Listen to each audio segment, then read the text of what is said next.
Hello bachcho, let's see the question. The question says the carbonyl C atom is balanced, hybridized and form balanced sigma bond. Fourth valence electron of carbon remain in its p orbital and form valence bond with oxygen by overlapping with p orbital of oxygen. Identify one two and third from given option in order to complete the statement. तो बच्चों हमें एक statement दे रखी है जिसके अंदर हमें तीन ब्लैंक्स दिए गए हैं, उसके अंदर 1 2 3 के अंदर जो भी ब्लैंक्स है उसको फिल करना है। तो पहला ऑप्शन दे रखा है बच्चों हमारे पास sp3 2 sigma bond and 1 pi bond. B option is sp3 3 sigma bond and 1 sigma bond and third is sp2 2 sigma bond 1 sigma bond and third option is sp2 3 sigma bond and pi bond। तो बच्चों यहाँ पे सबसे पहले बात करेंगे की concept की, जो कि यहाँ पे यूज हो रहा है की कंसेप्ट,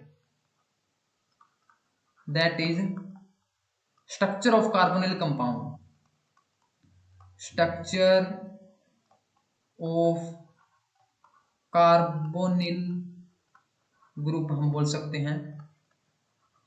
तो बच्चों सबसे पहले हमें पता है जो कार्बोनिल ग्रुप है उसकी स्ट्रक्चर कैसी होती है बच्चों, C डबल बॉन्ड O, और हमारे पास यहाँ पे क्या है बच्चों दो ग्रुप प्रेजेंट होते हैं।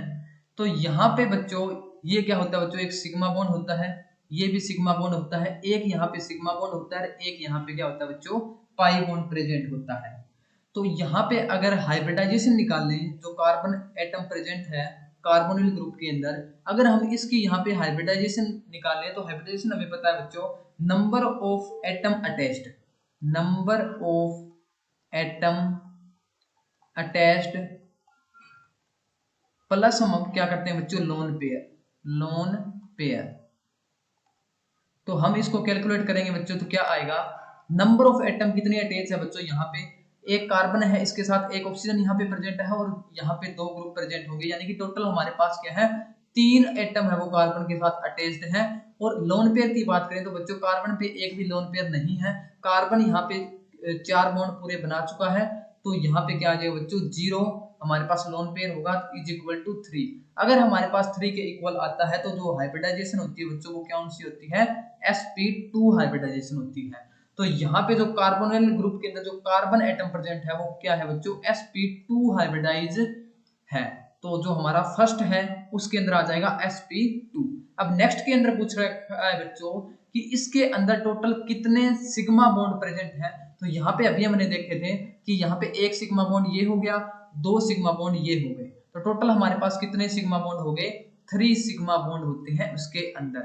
तो हमारे पास यहाँ पे जो सेकंड है जो बैलेंस है उसके अंदर आ जाएंगे बच्चों 3 सिग्मा बॉन्ड आ रहे प्रेजेंट। अब जो फोर्थ है उसके अंदर बताने हैं कि जो हमारे पास यहाँ पे जो पाई बॉन्ड है वो कितने प्रेजेंट है कार्बन और ऑक्सीजन के बीच में। तो बच्चों मैं अगर इसकी स्ट्रक्चर ड्रा करूं तो हमारे पास क्या होता है बच्चों, ये कार्बन है ये ऑक्सीजन है, इस तरह से क्या है इसकी स्ट्रक्चर होती है। और यहाँ पे क्या है कार्बन के जो p ऑर्बिटल है बच्चों और ऑक्सीजन के p ऑर्बिटल है वो क्या है साइड वाइज ओवरलैपिंग करके यहाँ पे क्या है पाई बॉन्ड बनाते हैं। यहाँ पे क्या है एक पाई बॉन्ड प्रेजेंट होता है, 1 पाई बॉन्ड। तो यहाँ पे क्या है कार्बन की sp2 हाइब्रिडाइजेशन होती है जो कि आपके 3 सिग्मा बॉन्ड बनाते हैं।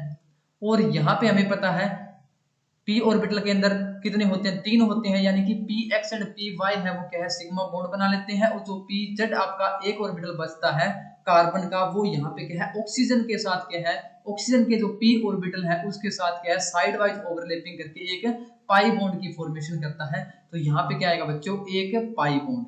तो यहाँ पे जो थर्ड है उसके उसमें आ जाएगा फॉर्म है pi bond with oxygen by overlap with p orbital of oxygen.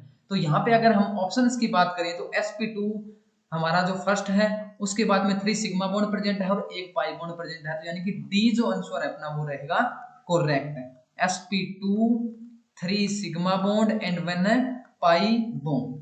I hope you understood it well, thank you.